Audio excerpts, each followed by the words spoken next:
दोस्तों चलिए आज की वीडियो शुरू करते हैं। दोस्तों वीडियो शुरू करने से पहले मैं आपको एक बात बता दूं कि आपने अभी तक हमारे इस चैनल को सब्सक्राइब नहीं किया हो तो नीचे पर आपको ग्रेट बटन में सब्सक्राइब करके लिखा रहा होगा, इसके ऊपर क्लिक कर लीजिए और साइड में नोटिफिकेशन बेल भी आएगा, उसको भी क्लिक कर लें ताकि आपको मिल सके हमारे अगले वीडियो की नोटिफिकेशन सबसे पहले और आप कुछ नया नया सीख सके। कुछ करिए नस नस मेरी खोले, हाय कुछ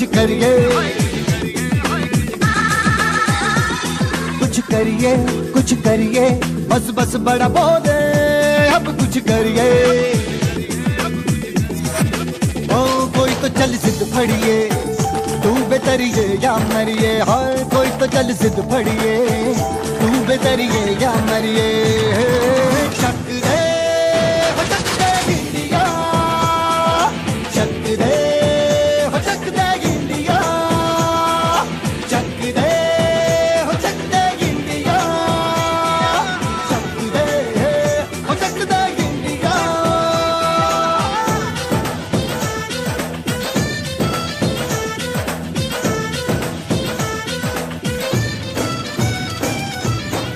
लड़ती पतंगों में, भिड़ती उमंगों में। गुड मॉर्निंग विद्यार्थियों। चैप्टर 13 गतिवाद एम આપણે આગળ વધીએ। લાસ્ટમાં તમે ભણ્યા હતા બોયલ અને ચાર્લ્સના નિયમના સમન્વયથી PV μRT જેને કહેવાય આદર્શ વાયુ અવસ્થા સમીકરણ, જેમાં P પ્રેશર એટલે કે દબાણ છે, V વોલ્યુમ એટલે કે કદ છે, mu એટલે વાયુનો જથ્થો જેનો એક મોલ છે, R એટલે વાયુ નિયતાંક અથવા વાયુ અચળાંક, सार्वत्रिक वायु नियतांक कहेवाय कैपिटल R, અને T એટલે નિરપેક્ષ તાપમાન અથવા એને કહેવાય કેલ્વિન માપકવાળું તાપમાન। હવે આ દરેક રાશિના આપણે એકમ અને પારિમાણિક સૂત્ર પણ જાણીએ છીએ કે દબાણનું શું થાય, કદનું શું થાય, વાયુનો જથ્થો મોલ, વાયુના જથ્થાનો એકમ થાય મોલ, મોલનું પારિમાણિક સૂત્ર થાય m0 l0 t0 મોલ 1 બધું જાણીએ છીએ। આ સિવાય આપણે એવું કહેતા હતા કે એક અણુનું દળ એક મોલ અણુનું દળ એને અણુભાર કહેવાય।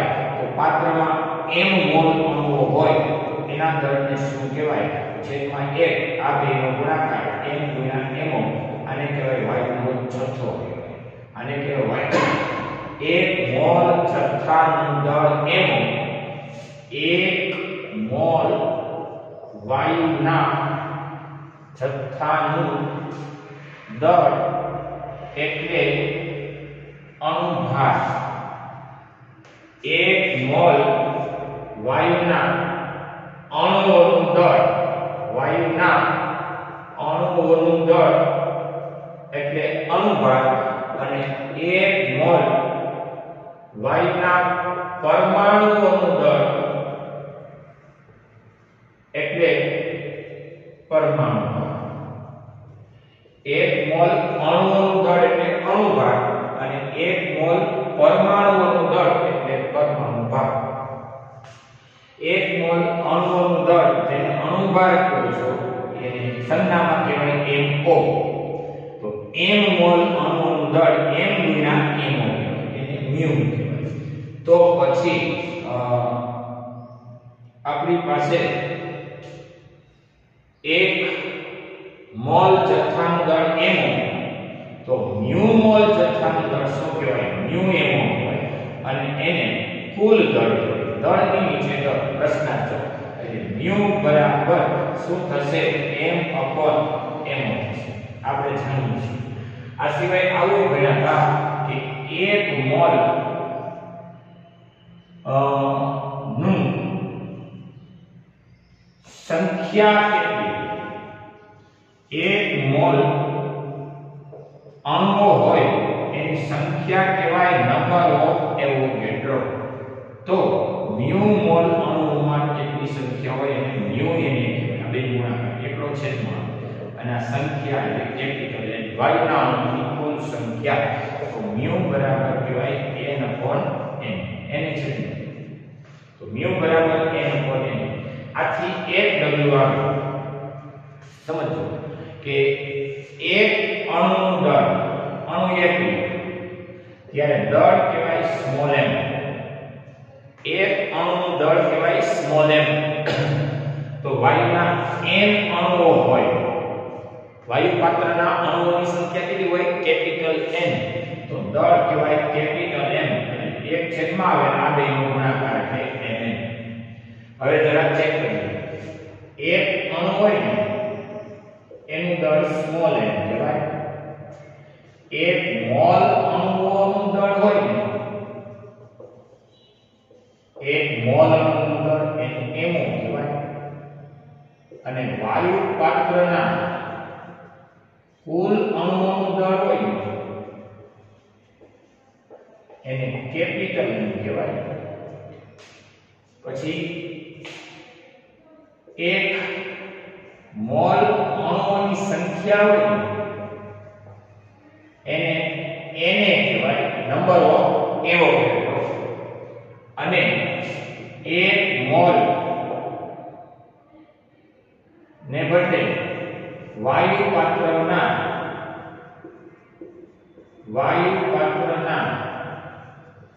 કુલ અણુઓની સંખ્યા હોય ને એને કેપિટલ M કહેવાય. એક અણુનું દળ સ્મોલ m, એક મોલ અણુનું દળ અણુભાર. વાયુ પાત્રના કુલ અણુનું દળ કેપિટલ M, એક મોલ અણુની સંખ્યા નંબર ઓફ એવોગેડ્રો, વાયુ પાત્રના કુલ અણુની સંખ્યા કેપિટલ N કહેવાય.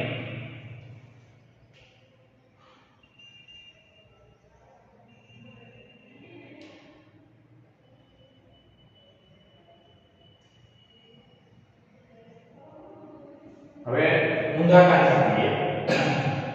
n જેટલા અણુઓ હોય, કેટલા? n જેટલા અણુઓ હોય ત્યારે દળ m કહેવાય. તો Na જેટલા અણુઓ હોય ત્યારે દળ શું કહેવાય? છેદમાં n અંશમાં Na ગુણ્યા m. હવે આ દળને શું કહેવાય? વાયુ પાત્રના કુલ અણુની સંખ્યા કેપિટલ M હોય આગળ જોડો ત્યારે બધાય દળને વાયુ પાત્રના કુલ દળને m કહેવાય. તો Na એટલે કે નંબર ઓફ એવોગેડ્રો જેટલી સંખ્યા હોય. તો હવે દળને શું કહેવાય? આ દળને કહેવાય m. શું કહેવાય? mo. તો હવે આમ લખી શકાય કે m/mo. આને આમ જવા દઈએ n/n. સમતુલ્ય સૂત્ર એ નામ કે n છે, m કેપિટલ m મોલ છે. એટલે n/n તોય q અને m/n ને mo તોય q. એક અને બે ને સરખાવો તો mu સરખા નીકળી જાય. વૈધું n/n બરાબર m/n. જો થયું એટલે સરખાવો બાકીના વધે સૂત્ર બને. જોઈ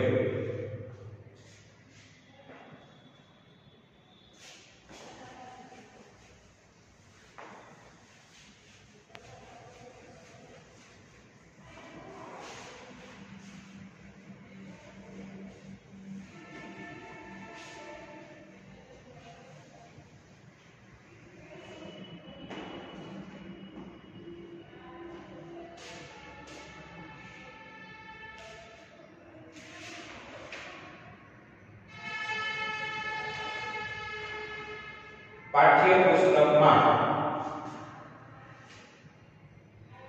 page number 323 page number 323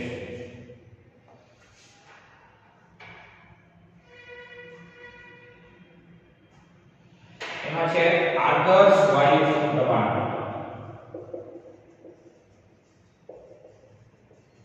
P बराबर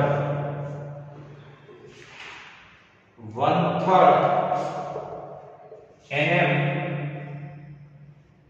एवरेज विस्फेट. 1/3 nm एवरेज विस्फेट साबित करो જ્યાં स्मॉल n संख्या घनता दर्शावे છે. स्मॉल m એ એક અણુનું દળ દર્શાવે છે અને એવરેજ v એ સરેરાશ ઝડપ દર્શાવે છે અને p એ દબાણ છે. હવે સાદીથી આપણે સ્ટેપ બાય સ્ટેપ આપવાની ટ્રાય કરીએ. જરા વિચાર કરો કે સૌથી પહેલા વાયુ પાત્ર વિચારો. શું વિચારશો? વાયુ પાત્ર. આ છે કોઈ વાયુ પાત્ર.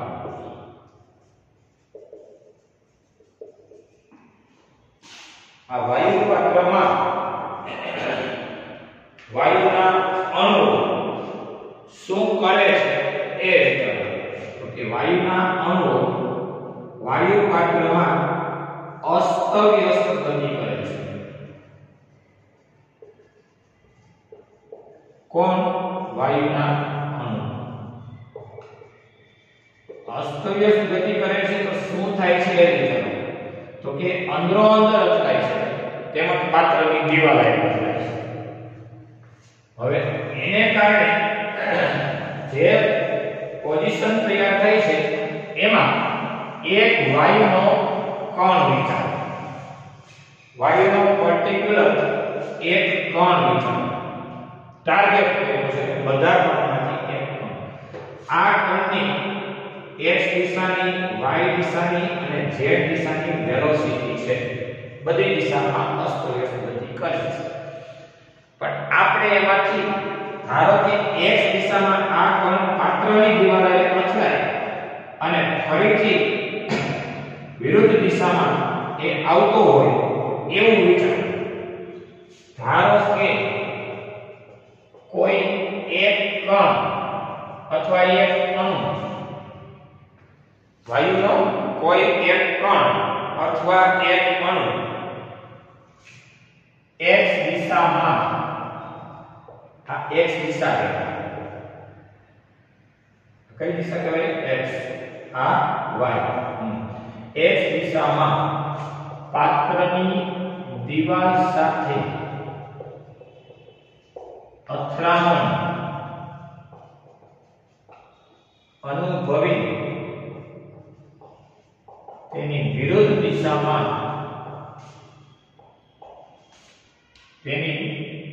દિશામાં પાછો ફરે છે એવું આપણે ધારીએ. તો પછી આ દિશાનો વેગ કહેવાય સ્ટાર્ટિંગ નો vx, પાછો આવે વેગ કહેવાય -vx. સદિશ રાશિ છે, આ ધન આ ઋણ. તો વેગનો ફેરફાર કહેવાય v2 - v. v2 એટલે -vx અને v1 એટલે vx, બે થઈને થાય -2vx. આ થયો વેગનો ફેરફાર.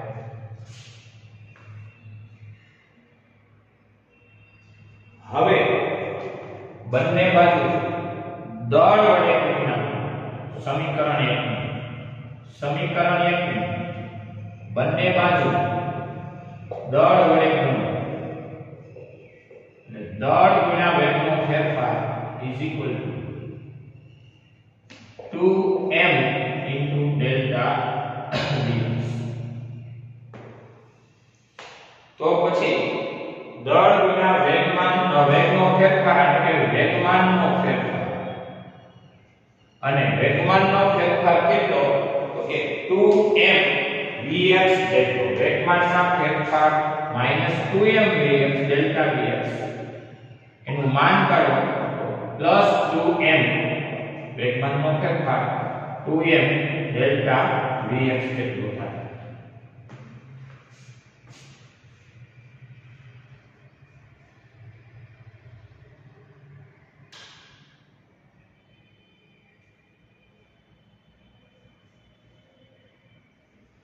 હવે આ કણ અહીંથી અહીંયા સુધી કેટલું અંતર કાપે છે? તો અંતર બરાબર વેગ ગુણ્યા સમય. આ કણ અહીંથી કે અહીંયા સુધીમાં કેટલું અંતર કાપે છે? અંતર એટલે ઝડપ ગુણ્યા સમય, એટલે vx delta t. આ અંતર અને કપાયેલું અંતર ગુણ્યા ક્ષેત્રફળ, અંતરને આપણે ડિસ્ટન્સ કહીએ. આ કણ અહીંથી અહીંયા સુધી પહોંચે છે એને ડિસ્ટન્સ કહેવાય. એટલે કપાયેલું ડિસ્ટન્સ એને ગુણ્યા એરિયા, એટલે આ ક્ષેત્રફળ એને ગુણ્યા જાડાઈ, એટલે શું કહેવાય? વોલ્યુમ. બંને બાજુ એરિયા વડે ગુણો એટલે a dx ડેલ્ટા t. અહીં કારણ લખ્યું બંને બાજુ એરિયા વડે ગુણતા. એરિયા ક્ષેત્રફળ વડે બંને બાજુ ગુણો. આ ક્ષેત્રફળ ગુણ્યા અંતર એને કહેવાય વોલ્યુમ. આ થયું a dx delta t. Curve છે. હવે જોઈએ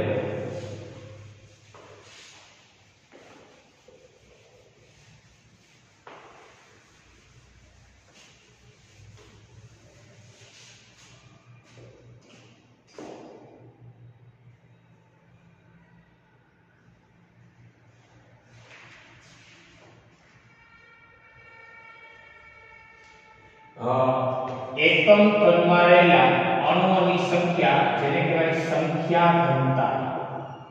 સંખ્યા ઘનતા એટલે એકમ કદમાં અણુઓની સંખ્યા, અને સંખ્યા ઘનતા કહેવાય. તો આ કદ છે અને આ જે સંખ્યા છે ના ગુણોત્તરને કહેવાય સંખ્યા ઘનતા. ગુણોત્તરને શું કહેવાય? સંખ્યા ઘનતા. તો સંખ્યા કેટલી? તો કે સ્મોલ n આ બે ગુણાકાર.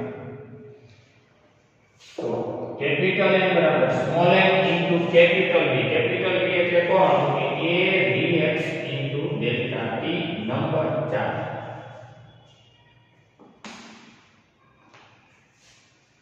અહીંથી અહીંયા સુધીમાં વાયુના અણુઓની સંખ્યા.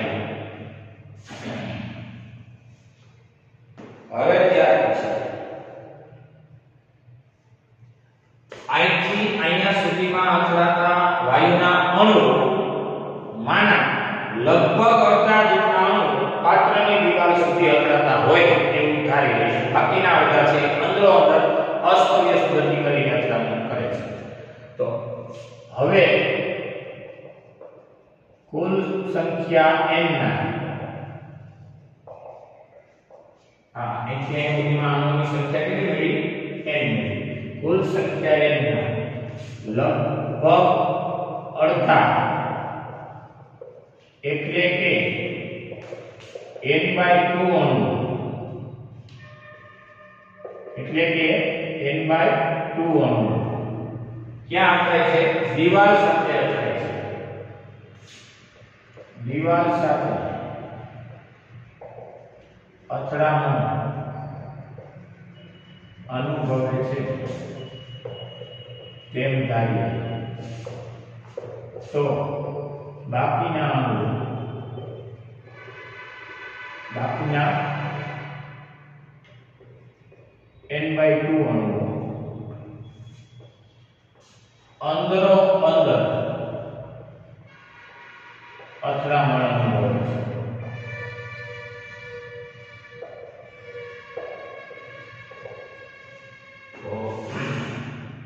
અડધા એટલે આને બાય. હવે પાત્રની, એટલે આ જે તમારી વાયુ પાત્ર છે, પાત્રની દિવાલ સાથે અથડાતા અણુઓની સંખ્યા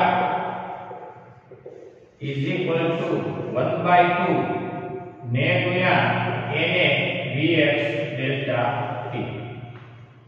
જે છે એને ગુણ્યા 1/2.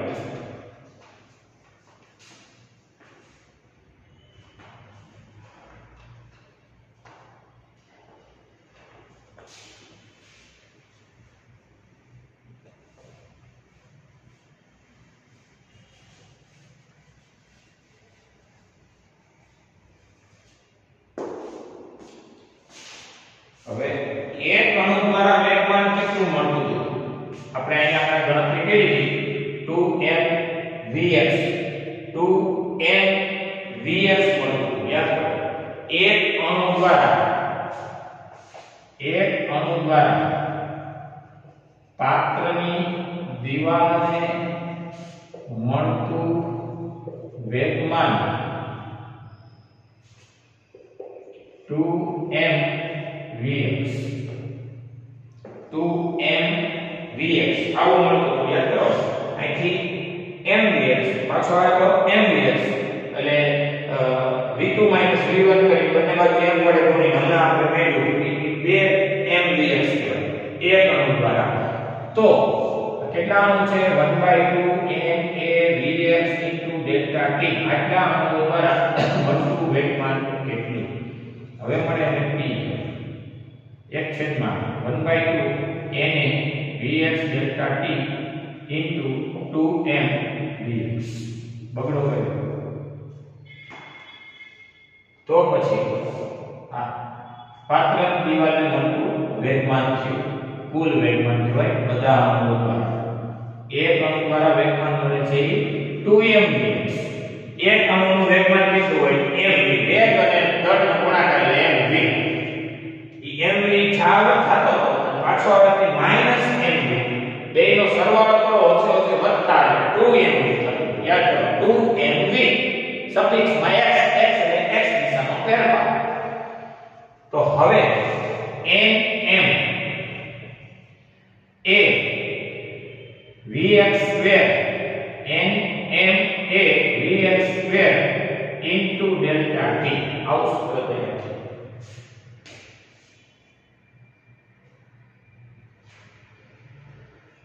હવે ન્યૂટનના બીજા નિયમ પરથી ન્યૂટનના બીજા નિયમ પરથી dt by dt અથવા તો વેગમાનના ફેરફારનો સમય એટલે આનું પણ ડેલ્ટા t ઉડી જાય એટલે વધે nm a vx square delta t વધે અને delta p by delta t એને કહેવાય ફોર્સ અને શું કહેવાય ફોર્સ ન્યૂટનનો બીજો નિયમ આવતો હોય વેગમાનના ફેરફારનો સમય દર એટલે બળ બન આને ટૂંકમાં ડેલ્ટા t ને ક્યાં લઈ લીધો છેદમાં એટલે p હતો અને છેદમાં ડેલ્ટા t જેને કહેવાય ફોર્સ એટલે બળ હોય તો n m a vx અને બળ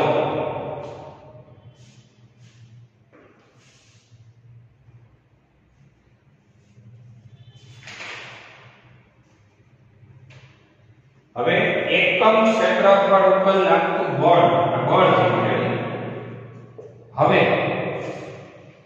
એકમ ક્ષેત્રફળ પરનું બળ એને કહેવાય દબાણ શું કહેવાય દબાણ P એટલે એકમ ક્ષેત્રફળ પર લાગતું ફોર્સ અને ફોર્સ ક્યાં Q બધી nm a vx સ્ક્વેર અને છેદમાં એરિયા ફોર્સ એટલે nm એ vx અંશ છેદમાં એરિયા અને દબાણ કહેવાય પ્રેશર કહેવાય વૈધુ nm vx સ્ક્વેર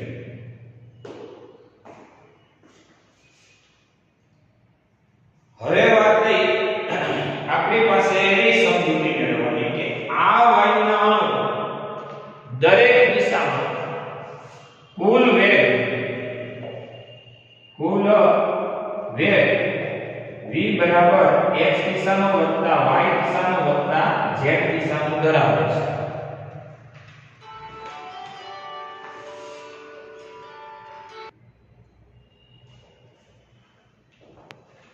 કુલ વેગ એટલે vx વત્તા vy વત્તા vz પરંતુ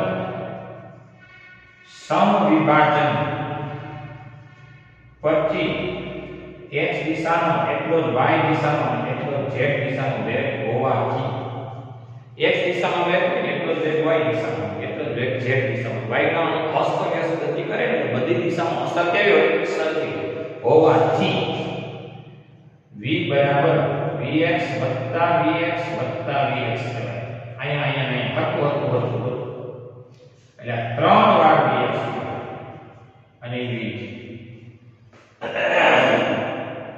તો vx કહેવાય શું 1/3 v vx શું કહેવાય 1/3 v આપણે એકાદાને નંબર આપી દઈએ આને નંબર આપી દઈએ vx કહેવાય શું 1/3 into v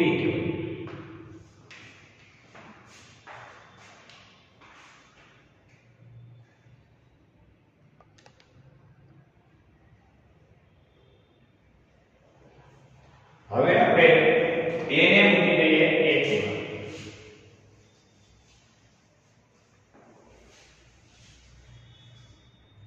2 જે સમીકરણ નંબર આવતો હોય આપણે આપી દઈએ આ બેને મૂકી દઈએ 1 એટલે p બરાબર nm vx અને vx સ્ક્વેર એટલે આનો સ્ક્વેર એટલે 1/3 v કારણ કે 1/3 નો વર્ગ કરો ને ભાઈ આનો વર્ગ કર્યો બંને બાજુ વર્ગ કર્યો તો 1/9 નો આવે આ તો આવે ને તો આમ લખાય 1/3 v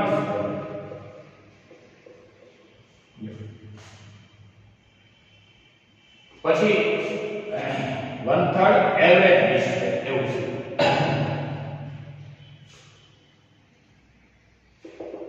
હવે 1/3 એવરેજ v સ્ક્વેર હોય એ આપણો આ સાબિતીનો એક થયો p બરાબર 1/3 nm એવરેજ v રેડી એટલે આ તમારા માટે સૂત્ર કામનું છે એટલા માટે કરેલું કામમાં તમને જો ફોર્સ એટલે કે બળ ન્યૂટનનો બીજો નિયમ પછી દબાણ એટલે એકમ ક્ષેત્રફળ પરથી લાગતું બળ આ બધી રાશિઓ ક્રમશઃ આવતી છે જોઈએ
ચલો વાયુનો એક અણુ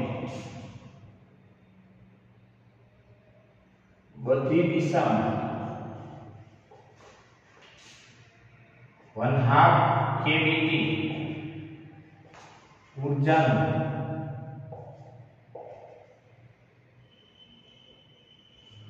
વહેંચણી કરી શકે।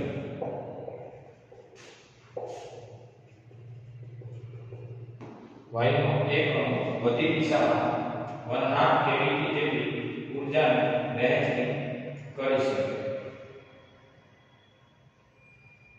એના આધારે કેમ આવે એની પણ સાબિતી છે, પણ તમારે સાબિતીની હાલમાં કોઈ જરૂર નથી। બૌદ્ધિકમાં સાબિતી છે, પાઠ્યપુસ્તકમાં એની સાબિતી છે, અને એની સાબિતી આપણી આગળ આપણે વાયુનું દબાણ 1/3 mm એવરેજ વિસ્ક્વેર પરથી એની ગતિ ઊર્જા 1.5 કેવીટી આપી શકાય। ગતિ ઊર્જા 1.5 કેવીટી છે એ મેળવી શકાય। આ એક સાબિતી છે, તમારા કોર્સમાં કામની નથી। તમે યાદ રાખી શકો કે વાયુનો અણુ બધી દિશામાં 1/2 કેવીટી ઊર્જા વહેંચણી કરી શકે।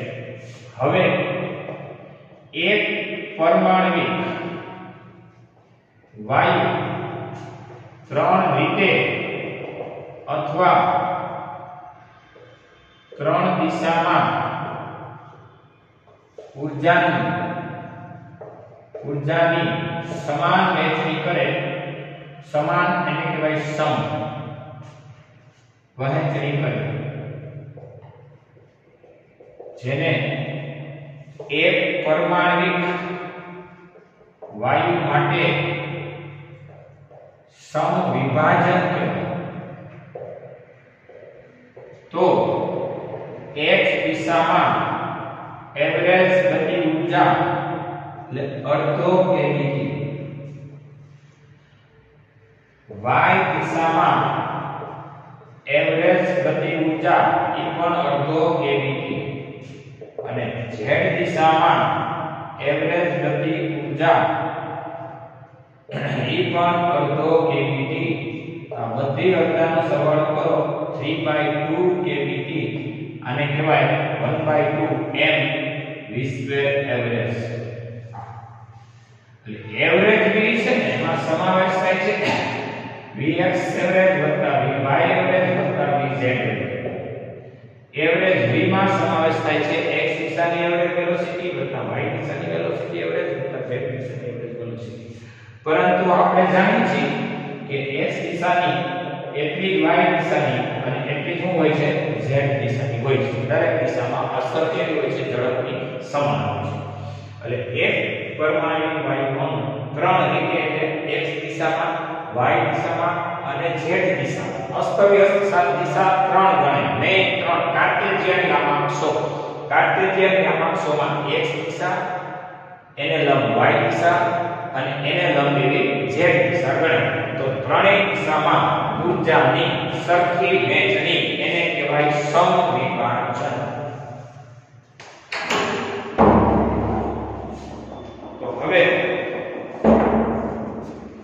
આ રીતે કહી શકીએ કે એક પરમાણ્વિક અણુ દરેક દિશામાં 1/2 કેવીટી 1/2 કેવીટી 1/2 કેવીટી ઊર્જાનું ઉત્સર્જન કરી શકે। એટલે બધુંય થઈને થયું 1/2 કેવીટી અને 1/2 average vx² 1/2 average vy² 1/2 average vz² બધી રીતે કહેવાય 1/2 m average v²। Ready? T એની ઇન્ડેક્સ તાપમાન દર્શાવે છે।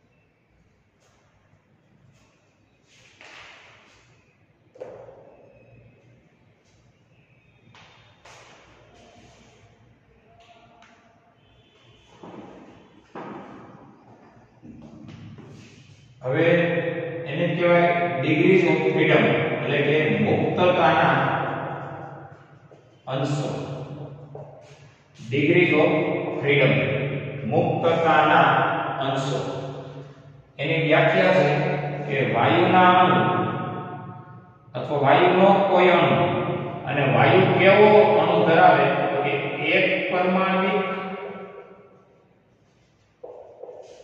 દ્વિપરમાણ્વિક અને કે બહુપરમાણ્વિક એક પરમાણ્વિક દ્વિપરમાણ્વિક કે બહુપરમાણ્વિક અણુઓ ધરાવતું વાયુ હોય છે એમાંનો વાયુનો અણુ જેટલી રીતે અથવા જેટલી દિશામાં ઊર્જાનું વહેંચણી કરી શકે તે રીત કે દિશાને મુક્તતાના અંશો કહે છે એક પરમાણુ માટે મુક્તતાના અંશો થશે 3 દ્વિપરમાણિક માટે 5 અથવા 7 અને ત્રિપરમાણિકને પણ બહુપરમાણિક માટે